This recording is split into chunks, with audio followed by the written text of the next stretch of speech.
Заключена дамова генеральнага падраду з адкрытым акцыянерным таварыствам кітайскай чыгуначнай будаўнічай карпорацыі нумар 9 на будаўніцтва 3 шматкватэрных дамоў. Вядуцца перамовы аб выбары субпадрадчыка. У Жабінцы будзе пабудаваны 5павярховы дом на 40 кватэр. 80-кватэрная 10павярхоўка з'явіцца ў Пінску. У Баранавіцкім мікрараёне Бараўкі 3 пабудуюць сацыяльны дом, у якім змогуць пасяліцца 108 сем'яў.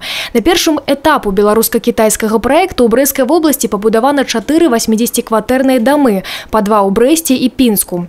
Будаўніцтва вядзецца за кошт сродкаў тэхніка-эканамічнай дапамогі, прадугледжаных пагадненнем паміж урадамі КНР і Беларусі, а таксама сродкаў тэхніка-эканамічнай дапамогі. Праект рэалізуецца з мэтай паляпшэння умоў пражывання грамадзян, якія стаяць на ўліку для паляпшэння жыллёвых умоў, у тым ліку малазабяспечаных слаёў насельніцтва.